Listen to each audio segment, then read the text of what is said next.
everyone. Hi. It's good to see you. Good to see you. Okay, I have nothing at the top for you. Josh, what is on your mind? Thanks, Jen. Two questions. First, after the Rome meeting, since the war began, has China provided any military or economic aid to Russia or expressed any specific intentions to do so? I'm not in a position to confirm or detail any intelligence from here at this point in time. Okay. Moving on to the Russia-Ukraine talks. What does the U.S. see that would be a sign for optimism that some kind of ceasefire could be reached? In which carrots, in which sticks do you think Putin is most responding to, if that's the case? Sure. Most likely to respond. Sure. Well, as you've heard us say in the past, we certainly will continue to support the Ukrainian participation in these talks and conversations as long as they choose to continue to participate in them, of course. And we are trying to boost them by providing a range of not just economic and humanitarian assistance, but military assistance that we believe strengthens their positions in these talks. Our view continues to be that despite words that are said in these talks or coming out of these talks, diplomacy requires engaging in good faith to de-escalate. And what we're really looking for is evidence of that. And we're not seeing any evidence at this point that President Putin is doing anything to stop the onslaught or de-escalate. But that is really what we would be looking for. Go ahead. Thank you, Jen. To follow up on the Rome meeting, what are the consequences for China if they do aid Russia? Well, I'm not going to get into specific consequences. I think what we have conveyed and what was conveyed by our national security advisor in this meeting is that should they provide military or other assistance that, of course, violates sanctions or supports the war effort, that there will be significant consequences. But in terms of what those specifics look like, we would coordinate with our partners and allies to make that determination. Okay. But Jake Sullivan certainly communicated that there would be consequences. Yes, as we have also said publicly a number of times. Okay. And then is there anything you can share about the president's potential meeting, potential trip to Europe in the next couple weeks, who he might be meeting with, and really what the point would be of going to Europe? Sure. Well, we are, of course, closely engaged with our NATO partners and European allies, as you've heard us say a number of times, about the next steps in diplomacy, whether that's providing additional humanitarian or security assistance or the mechanics for future conversations. But there's not been any final decision about a trip, so I don't have anything to preview about what that would look like if you were to take a trip. Thanks, Jen. Go ahead. Thanks, Jen. The president said back in February that the U.S. would respond forcefully if Americans were targeted in Ukraine. Brent Renaud was killed over the weekend. One of my colleagues was injured today. We're still waiting to hear if he's okay. So what is that response going to look like? Well, let me first say, your colleague Benjamin Hall, I know there's not final reports yet, or we would wait for your news organization to confirm those, but our thoughts, the president's thoughts, our administration's thoughts are with him, his family, and all of you at Fox News as well. In terms of specific actions, I think you have seen the president lead the world in putting in place consequences, putting in place repercussions and steps in response to the actions of Russia, the brutal actions that have certainly impacted Ukrainian people and now have certainly impacted some Americans. But in terms of next steps or what the next consequence would be, I don't have anything to preview for you at this point in time. But we've seen the president been so far unwilling to draw a red line on the kinds of atrocities that we're going to watch from the sidelines. I mean, we've seen maternity wards being bombed, illegal weapons being used, pediatric hospitals being targeted.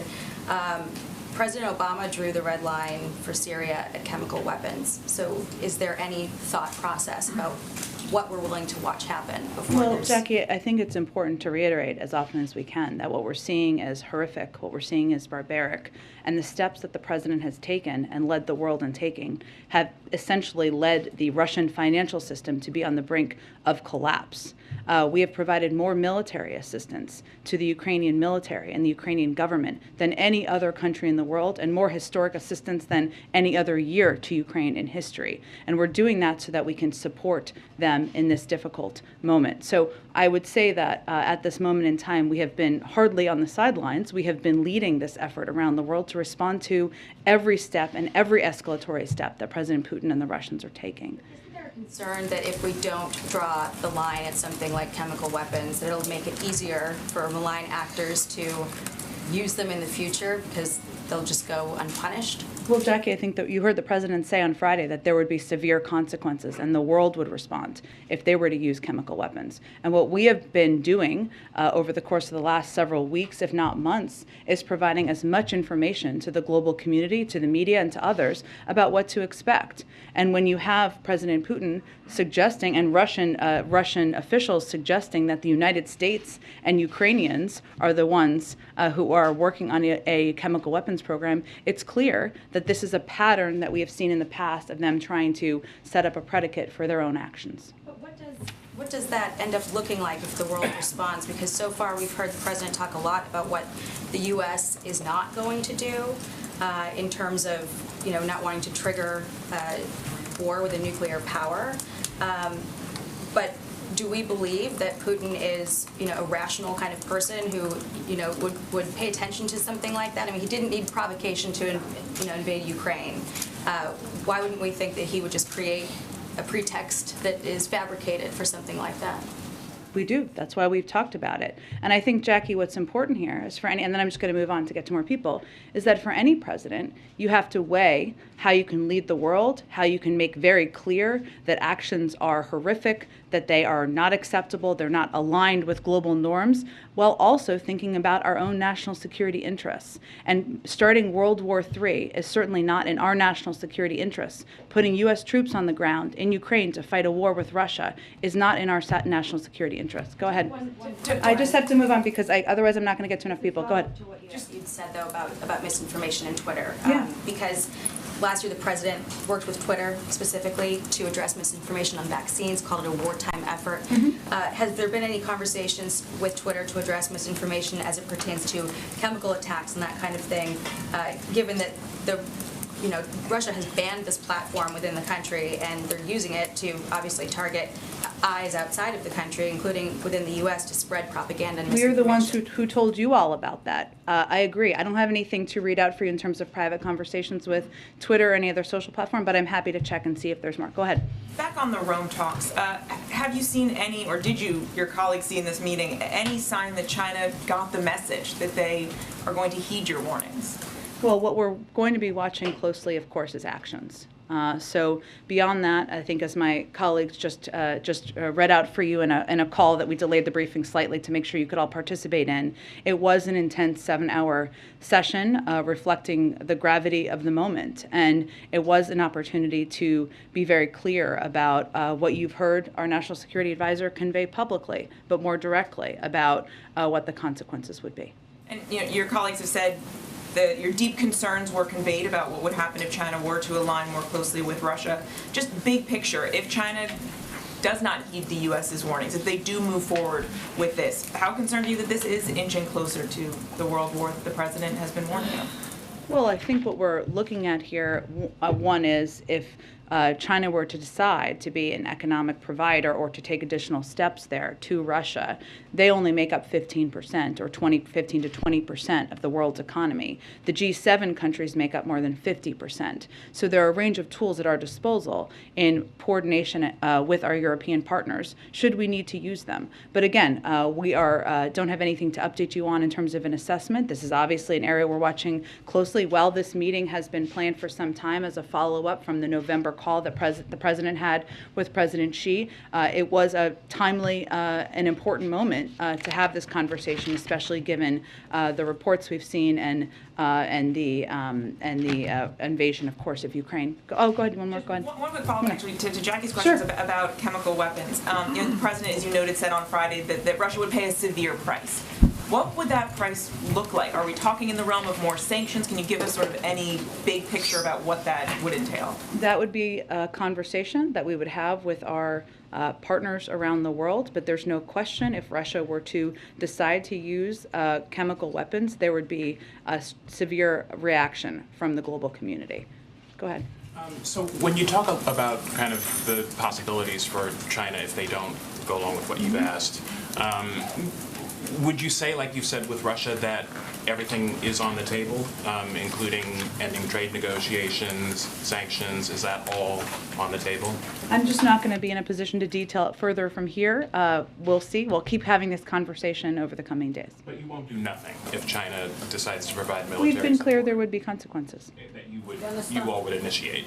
Yes. Okay, and then what's kind of your thinking about what an end game looks like as far as these conversations with China? Do you want them to shift their strategic priorities and not have a relationship with Russia that it does now, or are you looking for something more modest? Less about changing their mind and more about making clear with them what the consequences would be should they take additional actions to support this invasion. Go ahead. And the additional $200 million in security Yeah. assistance the president signed off on this past weekend, an official said that part of it would go to anti-armor and anti-aircraft systems. I know the Pentagon says it's still kind of in process right now. Are we talking about weapon systems that have already been delivered, or is there consideration of new types of weapon systems in this tranche of funding? It's a good question, Phil. My understanding, and just to give you all more detail, this weekend, as I think you all saw, we announced, and I think that's why you're asking, the President authorized an additional $200 million of security assistance, which utilizes the maximum amount of funding available to provide Ukrainians with the type of weapons they are using so effectively. It's really a continuity, as I understand it, and let me double check this for you, of the type of weapons that they have been using very effectively on the ground to push back on Russia, both in the air and on the ground. So that includes, as you noted, anti-armor, anti-tank, and air defense capabilities and ammunition of other types, and other types of assistance to address the armored, airborne, and other threats that they are facing. But my understanding, Phil, is it's a continuation of the types of security assistance that that we have been providing, and of course the president is looking forward to. There's a significant amount of funding, as I think you all have noted, in the omnibus for Ukraine, which would enable us to provide even additional assistance to add to that package. Okay, and then just a quick follow-up to one of Josh's questions. Deputy Secretary of State this weekend said, quote, she's seeing some signs of willingness to have real serious negotiations. I think that differed a little bit from what we've heard from officials about the Russian posture up to this point. Can you elaborate on what the signs may have been seen in terms of giving this Deputy Secretary of State that view of things? Well, she also said that they would have to back any words with actions, essentially, which I think is an important context, right? They did have talks today. There have been reports that they will have additional talks. We have been very appreciative of the efforts of our allies, France, Germany, Israel, and Turkey, and others to be participants in these talks at times or engage in these talks at times. But again, diplomacy requires both sides engaging in good faith and to de-escalate. And what we're really looking for is specific delivery of actions. I think it's important to remember that there have been 5 or 6 attempts to implement a humanitarian corridor. Those have not been effective. Those have not worked. You've seen through video footage and others reports that those that has not been abided by. So that is where we are keeping our eye and focus. Go ahead, Kelly. Do you get a sense that as this conflict with Russia and Ukraine is happening, that other actors that are adversaries to the United States, China, Iran, North Korea, are also testing the West with China's work with Russia as you're dealing with that, perhaps with Taiwan, Iran with its rockets, North Korea also showing its provocative nature. Is there a test of the West coming from some of the adversaries of the United States? We have not assessed those to be related, as you have said. I mean, if you look at the missile strike that we saw over the weekend, no U.S. facilities were hit, no personnel were harmed. We were not the targets of that. We have obviously seen tests and information we put out publicly as it relates to North Korea. We've seen dozens of tests over the course of past administrations as well. So I would say we are not assessing it through that prism. Has the administration reached out to American companies that have property, infrastructure in Russia to expect that to be nationalized by Russia and to lose those assets in Russia? We have been, of course, engaged with U.S. companies, not encouraging them. Obviously, we've publicly applauding them, but they're going to make their own decisions as private sector companies. We've also conveyed, as we did publicly, I think on Friday, that there would be, we would certainly look to consequences should that happen. Go ahead. The former White House COVID advisor Andy Slavitt has a Twitter thread today in which he talks about the potential for an increase in COVID cases this spring. He says, based on European case increases, the U.S. could see a new rise in COVID cases. Are you confident the administration has the real-time data it needs to provide the best information possible to the public? To assess data? Yes, we are. I would note that I did not see his thread, but let me know, and I'm not sure if it was related to the BA2 variant. Was it related to the BA2 variant? Okay. What we do know about the BA2 variant, which I think is important context for people, is that it's circulated in the United States for some time. We've been watching it closely, of course. We currently have about 35,000 cases in this country. We expect some fluctuation, especially at this relatively low level, and certainly that to increase. I would also note that while BA2 is a more transmissible version of Omicron, the tools we have, including mRNA vaccines, therapeutics, and tests, are all effective tools against the virus. And we know because it's been in the country. And so as we're watching, and I think a lot of the reporting has been about, of course, the UK, but also China. And China has a zero tolerance policy, as you all know, but they also did not conduct their vaccination and booster campaigns with mRNA vaccines. So that is important context, too, as you're seeing the impact. What I would note, just to go back to your earlier part of your question, is that we are still pressing. The place where it is concerning is the fact that we need additional COVID funding. And we have talked about this. We talked about this a little bit in the past, but last week, all running together. But without COVID response resources and additional money, there could be immediate impacts on testing capacity. The uninsured fund, which offers coverage of testing and treatments for tens of millions of Americans who lack health insurance, and on our supply of monoclonal antibodies. And that means that some programs, if we don't get funding, could abruptly end or need to be pared back. And that could impact how we are able to respond to any variant, of course. I do just want to ask you one more quick question. We noticed the president, when he came on stage today at the Marriott, had a mask on. Is that something he's been advised to do, or is that something he just feels more comfortable doing? Often he does that when it's required by a specific event, as he did when he went to Texas last week. I can certainly check on that. He was tested yesterday and tested negative. Go ahead. Thanks, Jen. So on Ukraine, the president has made clear that he sort of has a red line with Russia in terms of not wanting to do anything that would get into a direct confrontation or lead to World War III, as he puts it. I'm curious, and you're not sharing specifics, but in broad strokes, does he have a similar red line now with China assisting Russia? And does he not want to get into a direct confrontation with China? And are there certain things he's not willing to do because of that? Let me see if I can answer your question, but tell me if I'm not.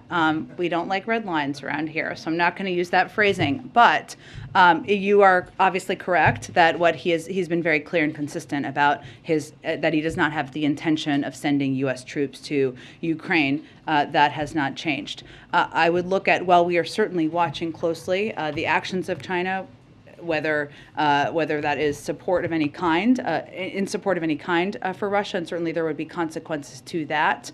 I do think we look at it through a slightly different prism. I mean, Russia is invading Ukraine actively, so I'm not sure if I'm answering your question or not. Sort of, just to follow up, I mean, no ground troops in Ukraine, but also there have been other things such as not enforcing a no-fly zone or not providing the fighter jets that the president has been reluctant to do. So again, you said you're not sharing specifics. You said, Jake Sullivan said significant consequences for the Chinese, but I'm wondering if there are certain things that you will not consider because it could lead to a direct confrontation with China that you're reluctant to get into, the same way you are with Russia. I just think we look at it slightly differently. I mean, why the president has been so clear about not sending U.S. troops is obviously because that would be a military conflict. We're not fighting, obviously, there's no military conflict at this moment with China, nor are we predicting that. So I think it's slightly different. Sure. Different topic. How high is the administration expecting gas prices to go, and how much is there a limit? Not a red line, but a limit at what you think the U.S. public can bear. This just flows off the tongue. It's okay. So it's a good question. I don't have a prediction from here in terms of what it could look like. There are outside predictors, of course, and obviously what we're trying to do is mitigate the impact. And you've seen, of course, the price of oil go down a little bit, and the president will continue to look at a range of steps that he can take, whether it is engaging through his team or through even himself personally with big global producers, or it is looking at a range of domestic options. But we've seen it go up. I mean, we look at a lot of the same data you look at, AAA and other data, that it shows us how much it has gone up since the period of time when Russian troops lined up on the border. But in terms of how far, we still believe it will continue to go up, but we're trying to take steps we can take to mitigate that and reduce it. Go ahead, Mara. Thank you. I understand you don't want to lay out what the severe consequences would be if Russia used chemical weapons, but I guess what I'm confused about is we know there's not going to be any U.S. troops, no jets, no-fly zone. Other than the things you've already done, which you have already described as severe, could you give us some examples of what more you can do since you've ruled out all these things? Just when you talk about severe consequences, what does that mean, given that we know what it doesn't mean? Sure. I understand your question. I'm just not going to outline that from here. Those are conversations that will continue to happen with our national security team and with our partners and allies around the world. What you're asking us to believe is that there are severe consequences that you haven't used yet, but that are not on the no list. Correct. Okay, but you won't tell us what kinds of things those might be. We're going to have those conversations privately through our national security team and with our partners around the world. Okay, but do you, I guess what I'm wondering, what about the argument that there just aren't any more severe consequences for you to use because most of the severe ones you've ruled out? That's inaccurate. Go ahead. Just on the Fed nomination. Yes. Does the White House have any assurances from any Republican senators that they would support Sarah Bloom Raskin's nomination? And did Senator Manchin give the president or anyone in the administration a heads up about his opposition to her nomination? I'm trying to figure out if that was a surprise. Sure, I understand your question. We were aware of his position in advance of Senator Manchin's announcement. She is one of the most qualified individuals to ever be nominated to this position, and so where we are now is our focus is on continuing to work with Chairman Brown to garner bipartisan support, but I don't have anything to read out for you on that front at this point. How did Senator Manchin make you aware of his opposition? Was there a call to someone in the White House? Did the president know? What did that look like today? I'm just not going to detail more specifics. Okay, and just one last question, if you don't mind. How is the administration preparing to respond to the potential supply chain shock, posed by China's decision to lock down the tech production hub in Shenzhen? So we are, of course, monitoring this incredibly closely, and our team is quite focused on it. What I will say is that because of the steps we've taken and a number of steps we've taken to better prepare and strengthen the supply chain, we feel that that has helped us, will help us sustain. But in terms of right now, we're basically in the stage where we're monitoring with the State Department. What we're looking at is, of course, as you know, the impact on some of these ports around where the impacted areas of China. And we know here that, of course, our port action plan and the work of our supply chain disruptions task force, that we have a strong inventory that we can rely on. It's about 90% of goods at groceries and drugstores are in stock currently. And we've also reduced the number of import containers sitting at the docks for over 9 days by over 60%. But in terms of specific impacts of ports in China, we're monitoring it. We don't have a new assessment at this, in addition, up-to-date assessment, I should say, at this point in time. Go ahead. Thanks, Jen. Is it the U.S. assessment, just to be clear, that Russia is deliberately targeting civilians in Ukraine? Well, this is part of our assessment and review as we're looking at how whether we will designate as a war crime, and we look at this through a legal process internally. Obviously, the targeting of civilians, and we have seen a range of very concerning video reports. Other would be categorized in that through that as in that phrasing, but we have a process that we're still working through here. Last week at a briefing, you told us that us as reporters should, quote, not focus a lot of our conversations about the future of the United States importing oil at this point from Venezuela. Mm-hmm. were you ruling out that the U.S. would import oil from Venezuela? I'm saying it's not an active conversation at this time. Hi, thanks. Does the White House have any reaction to Jenny Thomas acknowledging that she attended the January 6th rally? I do not. And just kind of on that, does her attendance there raise any kind of concerns about the independence of the Supreme Court, potential conflicts of interest, anything like that? I just don't have any more comment on it at this point in time. Go ahead. Hi, Jen. For the second time in 2 weeks, a group of hundreds of Haitian migrants has landed by boat in the Florida Keys. Given the surge we saw last year in Del Rio of Haitian migration, what is the administration's reaction to these landings? Are there any plans to send any assistance either to Haiti or Florida? I'm sure we can get you an update on the humanitarian assistance we provide directly to Haiti. We are the largest, if not one of the largest providers of humanitarian assistance in the world. In terms of the individuals arriving, I think in Florida, as you said, I would really point you to the Department of Homeland Security. We are still applying Title 42, and so that applies no matter which country you're coming from. Go ahead. Hi, yeah, the president of Colombia said last week that he had offered President Biden the possibility of supplying more Colombian oil to the U.S. as an alternative to Venezuelan oil. Is that an option that the White House is considering? We are continuing to talk to a range of producers on the importance of maintaining global supply. This is not, as you know, about just the supply in the U.S., but about ensuring there's supply for the global market. And we do appreciate our partnership with Colombia, and President Biden did discuss a range of issues like economic recovery, energy security during their conversation. But beyond that, I don't have an update on what that might look like. Would you say that it is under active consideration? Again, they had a wide-ranging conversation, a very constructive conversation. This is really about supply in the global markets, but I don't have an update at this point in time. Follow-up, Chevron is preparing to take operating control of its joint ventures in Venezuela. Reuters just reported that in case the U.S. would grant them special license to operate. Is that something that's on the table? I think I just answered it a few minutes ago. Go ahead. Go ahead. Yeah, thanks, Jen.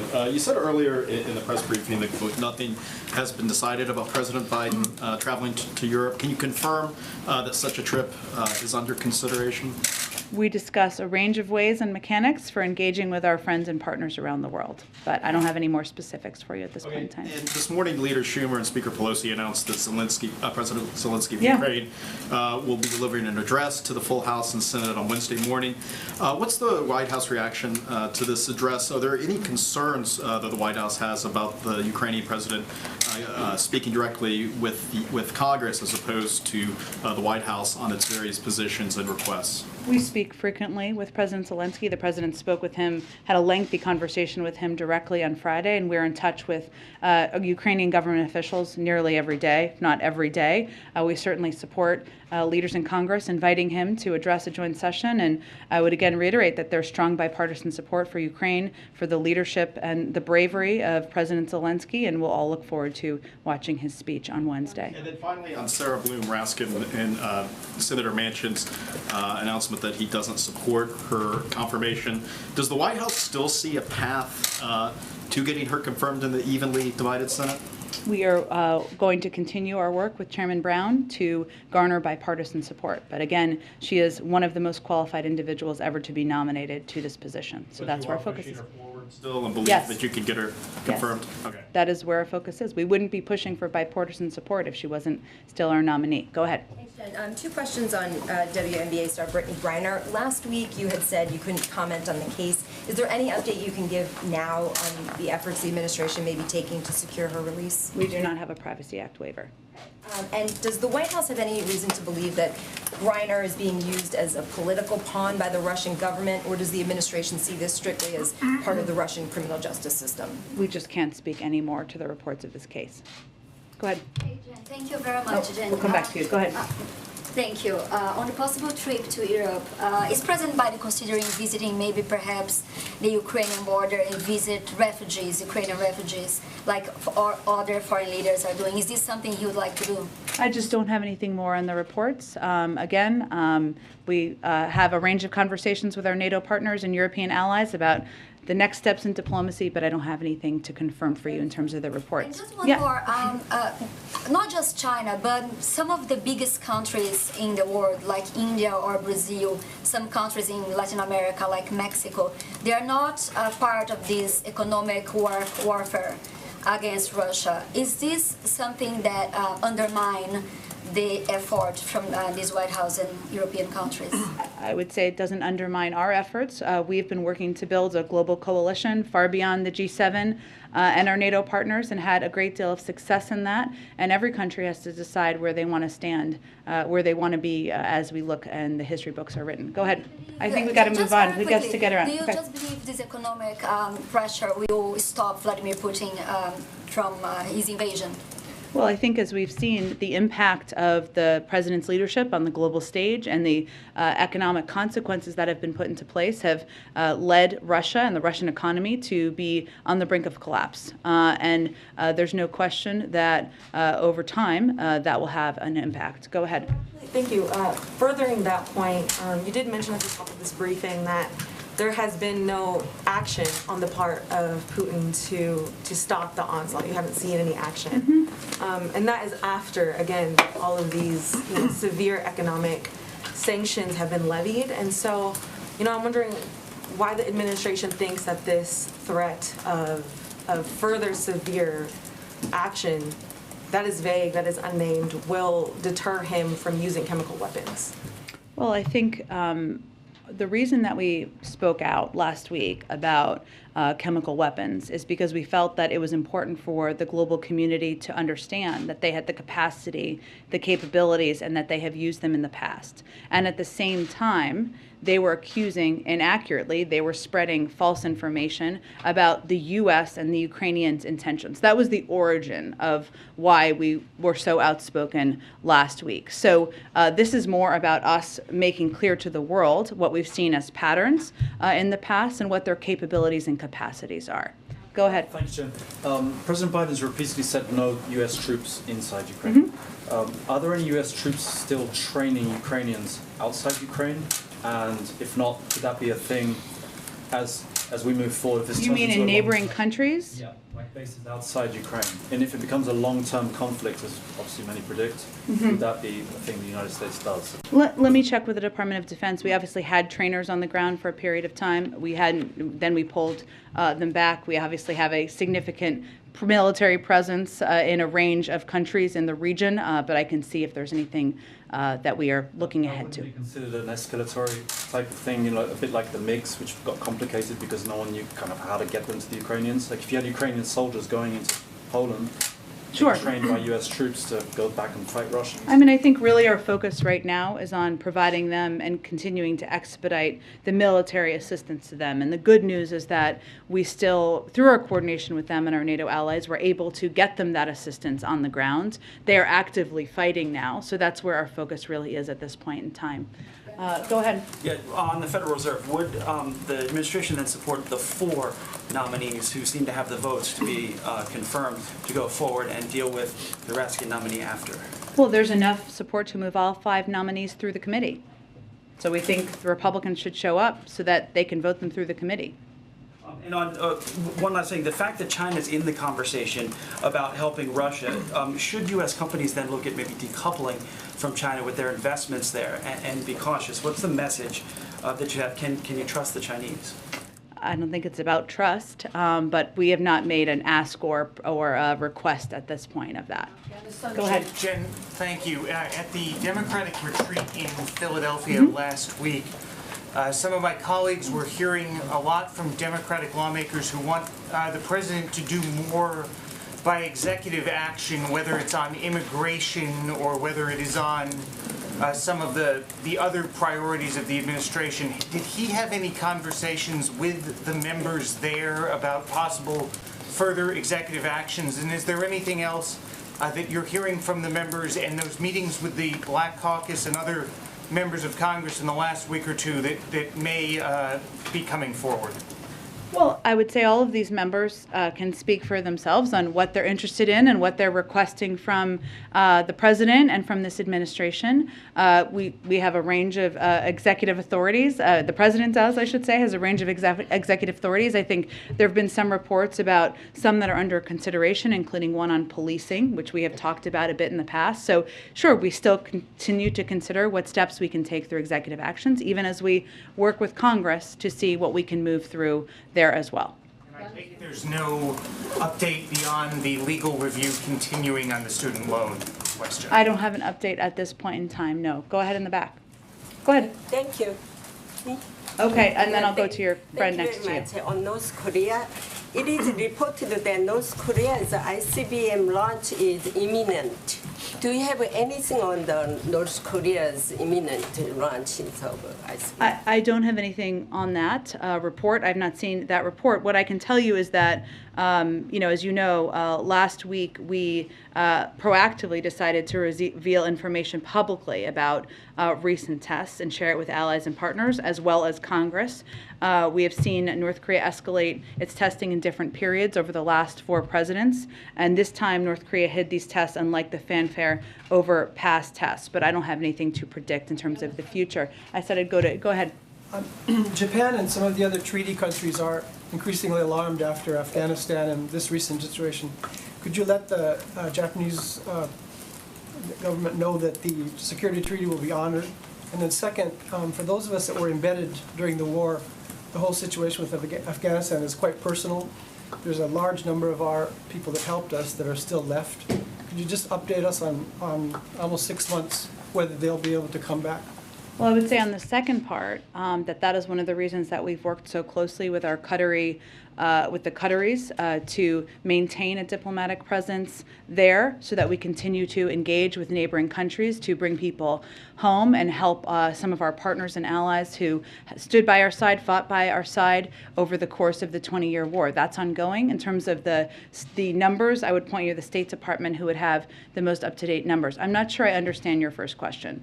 Just a reassurance to Japan and a lot of the countries that have treaties with us that are worried, if a situation like this develops, if those treaties are going to be honored. Which situation? How would it relate to Japan? Well, Afghanistan is a long partners of ours, and so the whole situation that's happening now, Taiwan, there's a great concern that if you have a treaty and it comes to a difficult situation, whether it's really going to be honored. We've never stepped back from the commitments we've made under the Taiwan Relations Act, and the President stands by those.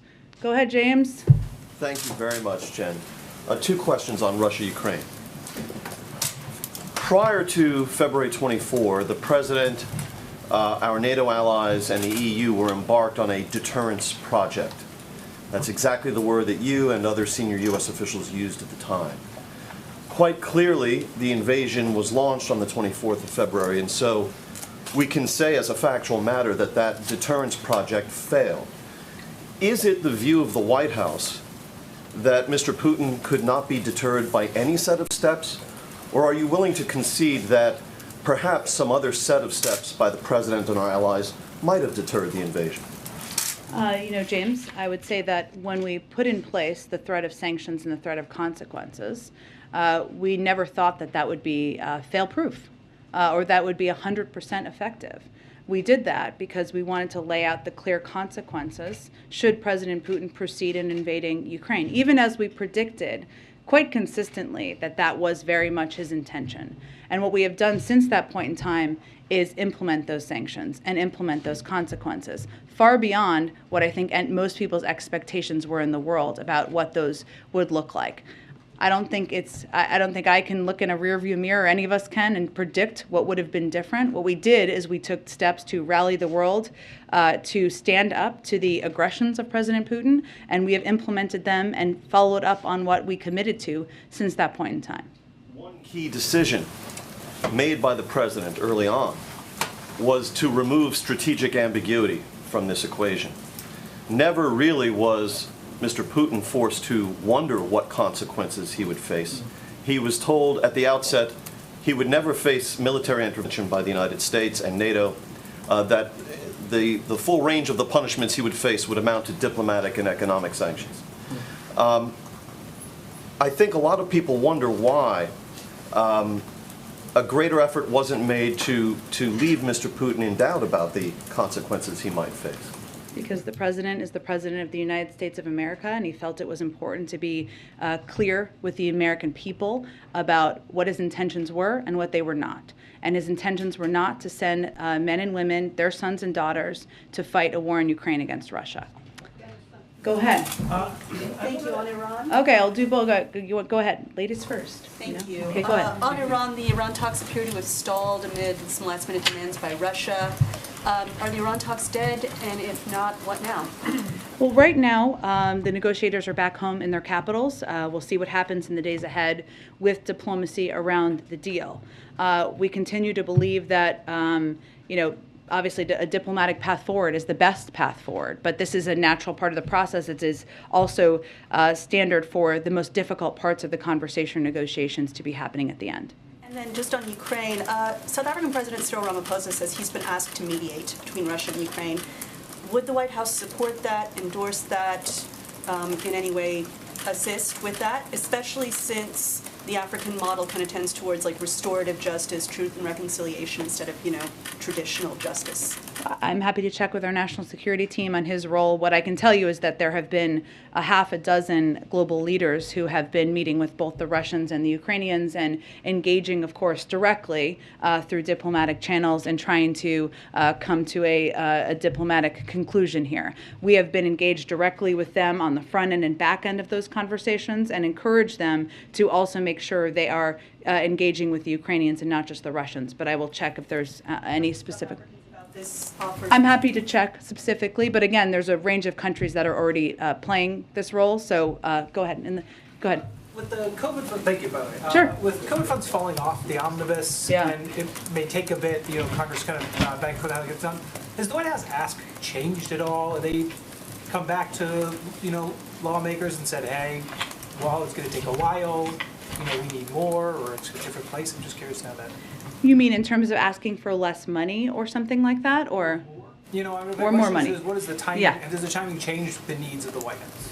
Well, the time. I mean, we're asking for money to meet exactly the needs that are going to start to come up soon in the coming weeks, even, and in supporting a number of the programs that have been pivotal to people across this country, especially people who are uninsured, people who are relying on access to free treatments, testing, vaccines. Obviously, these are programs that it's not only in the U.S. government's interest to continue, but it's in the interest of the American people, especially people who don't have the resources to cover and pay for a lot of these different treatments. We had requested $22.5 billion, I think you're aware, for immediate and urgent COVID response needs, because that is the funding we felt we needed. That does not mean it would cover the needs in forever. That would just be the needs we have at this moment in time. So these conversations are still ongoing with leaders in Congress. But we want to be very clear about the fact that some of these programs could abruptly end and be pared back without additional funding. You mentioned the uninsured for the HRSA program that reimburses for uninsured funds. You guys previously said that would end this month. Is that timeline still there? I mean, You mean if we don't have funding? Is it still the end of the month they shut that down? A lot of these programs could end quite abruptly, so it could. But I will check and see if that specific one would. Go ahead. Title 42, two related questions. Yeah.